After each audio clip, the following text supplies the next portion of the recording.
This is the story of my favorite college quarterback of all time, Trevone Boykin, quarterback for Texas Christian University from 2012 to 2015. I'm going to dive into his career, show you some numbers, some highlights, and tell you why he didn't quite get the credit he deserved. One of the best players in college football history, in my opinion. He just had a lot of off-the-field issues and dealt with a few injuries as well. So those are the major reasons he didn't get the credit he deserved. Let's get into it.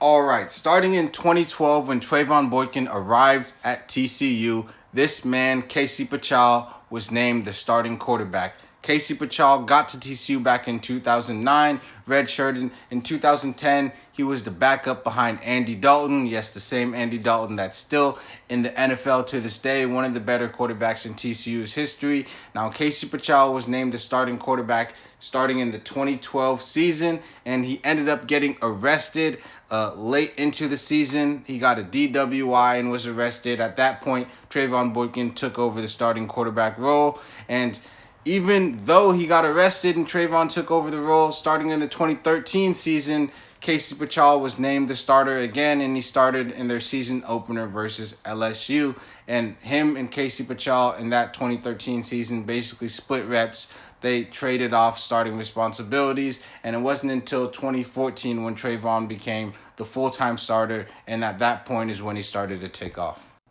Here are some highlights, and just peep how talented this man is. He was literally Lamar Jackson with a better arm than Lamar had at this point in his career. Wasn't the most accurate passer in college, but he improved in his completion percentage every single year, which is another good sign of NFL potential. I honestly believe if he was able to stay out of trouble, he would have been a great NFL starter to this day, if not a very serviceable backup a la PJ Walker. He was a high school football star, about 60 touchdowns in his senior year. He was also a track and field star, which you can see with his ability to run the football.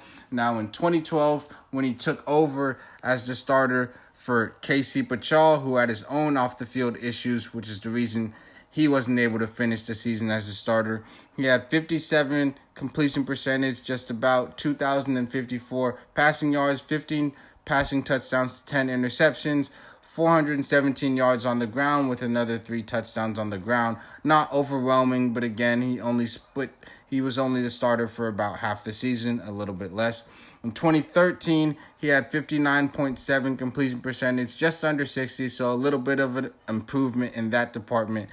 Just under 2,000 passing yards, 7 touchdowns to 7 interceptions, another 313 yards on the ground, and 7 touchdowns on the ground. So again, numbers not too crazy, but as soon as he took over as the full-time starter in 2014 is when he really took off. TCU finished with a 12-1 record and ended up winning the Peach Bowl that year. They just missed the college football playoffs. I believe that was the very first, if not one of the first years of the college football playoff, the new format. They ended up being the number 5 or 6 seed, and I remember watching the reveal. They had a very compelling case to get into the playoffs and, what could have been, but they ended up falling just short, but ended up succeeding in that bowl game victory.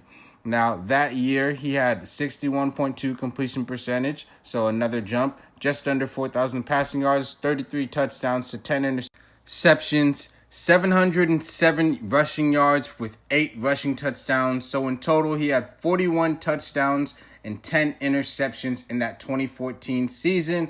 Obviously, they ended up winning a bowl game, just falling short of the college football playoff. But, they had a great season. In 2015, he picked up right where he left off, just under 65% completion percentage. Now, that's very formidable. Nothing crazy, but he made another jump in completion percentage, which is a great sign. About 3,500 passing yards, 31 pass touchdowns to 10 interceptions, 612 yards on the ground, and another 9 rushing touchdowns. So 41 touchdowns to 10 interceptions in 2014.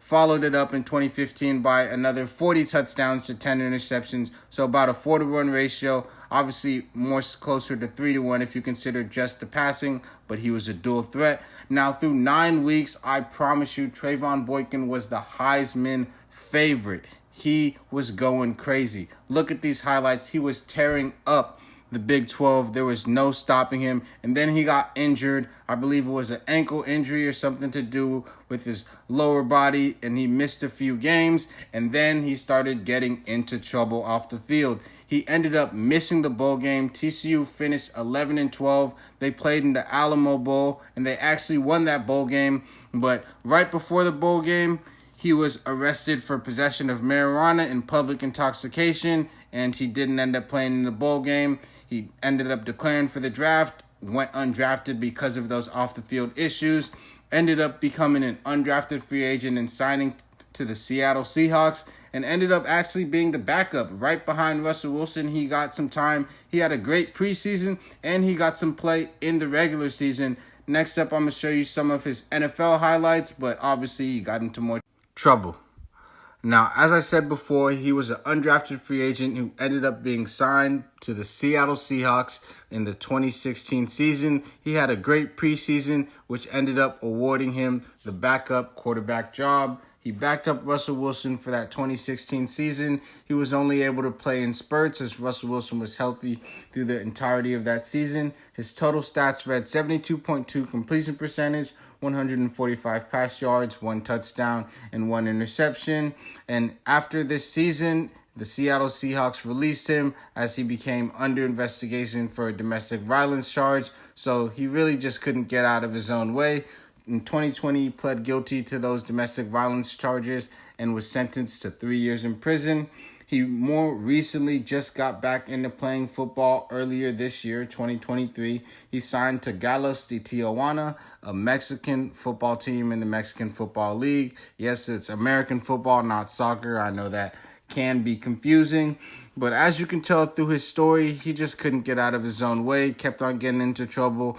But as you can see from these highlights, his athleticism and scramble ability translated very well to the NFL, and he even made an improvement in his accuracy and his ability to throw every single pass necessary to be an NFL starter or an NFL quarterback in general. He's a great quarterback, historically great college quarterback in my opinion, but at both levels he just couldn't get out of his own way. And that's the story of Trevone Boykin.